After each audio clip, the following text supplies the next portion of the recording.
Week 1 of the 2025 college football season, the Auburn Tigers get themselves on a plane, and they travel to Waco, Texas to take on the Baylor Bears. We got a Friday night primetime kickoff, 8 o'clock Eastern. Dave Aranda, Hugh Freeze, hot seat talk. What much more could you want, friends? Grab the popcorn. Let's preview it. Let's break it down. We're starting with Auburn. Year 3 for Hugh Freeze. He's got to get it done. There's just no other way around it. This is the last shot for Hugh Freeze to get it done, and it really starts here in week 1. If Auburn comes out and loses this football game, I don't think Hugh Freeze finishes the season as the head coach of the Tigers. However, he's got 65% of returning production. Now, that is a twofold statement because typically when I look at returning production, right, and I see returning production on a 10-win team, I'm a lot more inclined to look at that and say that's huge. Auburn was not a 10-win team last year, but they bring back good talent added with a lot of good pickups. So let's start with the most notable one of them all, and that's Jackson Arnold at quarterback. Jackson Arnold's Oklahoma tenure was not pretty.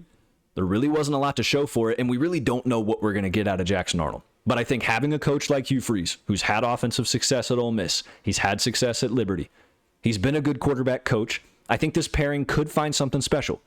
They bring in Eric Singleton, a star transfer receiver, gadget piece in the slot. That's huge for him. Paired with Cam Coleman, who is a bona fide superstar. Top 10 wide receiver in the country. These two weapons are huge. 3 offensive line starters, 2 new guys coming in, Xavier Chaplin and Mason Murphy.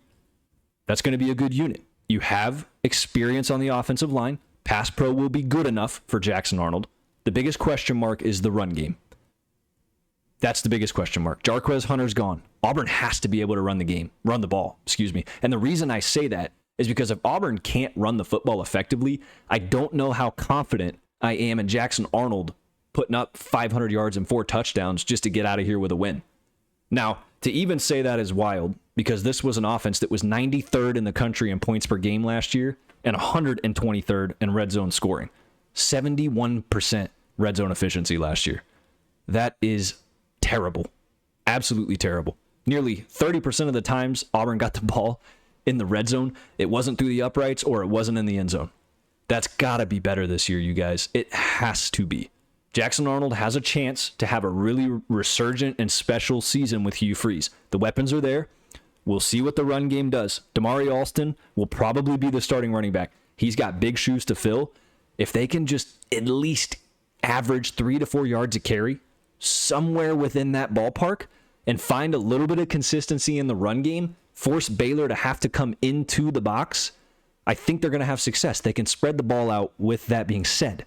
However, we just don't know. We're not sure, but that's the best part of this game. I do think they're going to have success. I think Alston's a stud. They got some other good guys in the backfield, and this was a Baylor defense that was almost 90th in really every statistical category on the defensive side of things. So Auburn's offense has to figure it out. Now let's talk about Auburn's defense. They bring back 5 guys.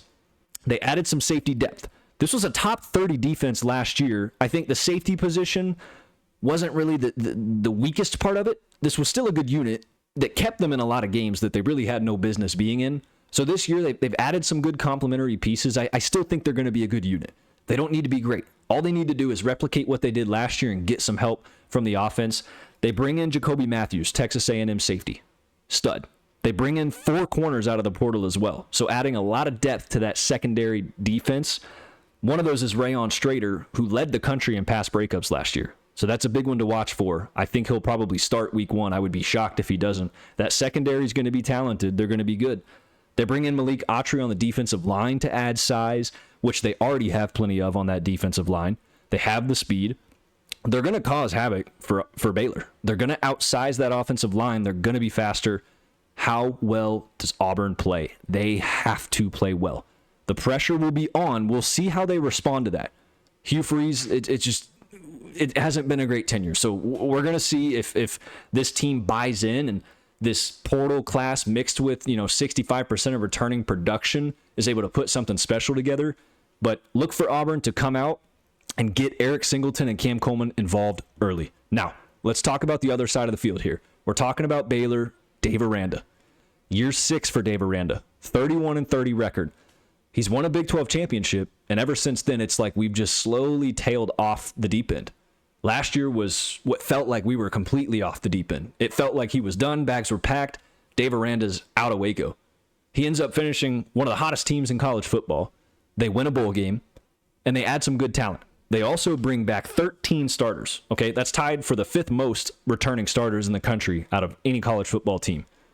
That's huge for them, especially when you think about how hot these guys got together to finish the year. That is a big, big piece. Sawyer Robinson is the biggest of those pieces. He is back.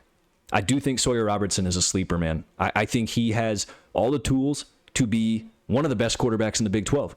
Not a lot of people are going to talk about him. You're not going to hear that from a lot of them. But this was a guy that threw for 3,000 yards and 28 touchdowns last year. He had 8 interceptions. That's not a terrible number. I think he's going to bring that down a little bit. I think the yards are going to go up a little bit. And I think the touchdowns are going to go up a little bit. He's got a lot of returning production around him, okay? He's got Bryson Washington, their starting running back, coming back. Josh Cameron and Ashton Hawkins, his 2-star receivers, they're both back as well. This was an offense that was pretty darn good last year. Now, their whole entire offensive line, minus their right tackle, is back as well. So, again, the vast majority of the offensive success they had comes back. I say offensive success because Baylor was 18th in points per game, and they were 14th in yards per game. 440 yards per game last year. If they get that kind of production against an Auburn team that's really got an unproven offense up to this point in the last 3 years, I find it extremely hard to see a situation in which Baylor doesn't win. However, Baylor's defense is the question mark. Last year, Baylor's defense was 82nd in points per game. Okay, 28.7 points per game allowed, 88th in yards per game. They gave up 402 yards. So they outgained their opponents by 38 yards and were still losing games, understandably so. That's kind of become the forte in the Big 12 is firework offense and not a lot of defense. What did they do? Well, Matt Polage is calling the shots. Dave Aranda's a defensive guy. We know this. They're going to fix it, right? I hope so. That's the plan. Keaton Thomas comes back. Star middle linebacker. He's a big piece to this defense. One of the few shining stars that at least comes back to a struggling defense from last year. Both starting safeties are back as well. So we're going to see how the secondary looks.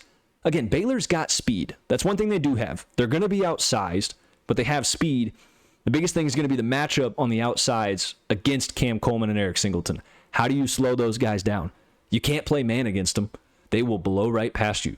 Baylor's going to have to play a zone defense. We talked about that big question on Auburn being, can they run the ball? Well, having those 2 deep threats opens the box. So Baylor's going to have a lot of X's and O's that they're going to have to figure out, and they're going to have to figure them out quick. I trust Matt Polage, and I trust Dave Aranda. Now, they also add one more star linebacker in there, Amarium Winston from LSU as well. So they got the dudes to get it done. The X's and O's behind this game is going to be fun, but more importantly, the pressure is what's going to make this game. Whoever wins this one, I think they saved themselves like a 3-week buffer from the hot seat talk getting started again. Whoever loses this one, the media will have a heyday. I really don't think it matters whether it's by a point, whether it's by 28 points. There's just so much pressure riding on this game. The line sits at Auburn favored -2.5. So as of right now, if you want to go bet on it, Auburn's favored -2.5. I'm going to wait to predict this till we get closer to the season. I'm gonna make an entire series where we actually legitimately predict these games as opposed to previewing and breaking them down. This line scares me a bit. I just think Baylor has a little bit more proven production offensively, and we know how effective that top 20 offense was. Auburn's defense was top 30, but their offense is the question mark. It's just that there's so many question marks. I think the line sits at a good spot. The only thing I would change would probably be that it could really go either way. I don't see either one of these teams being like a significant, like, yeah, they are better, they are going to win. It's 2 teams, like we've said time and time again, and we're going to close the video with it. Pressure, baby. There's a lot of pressure. So thank you guys so much for tuning in. Like, comment, subscribe. Let me know what you think. Let me know who wins this football game, and I will see you guys in the next go-around. Thank you.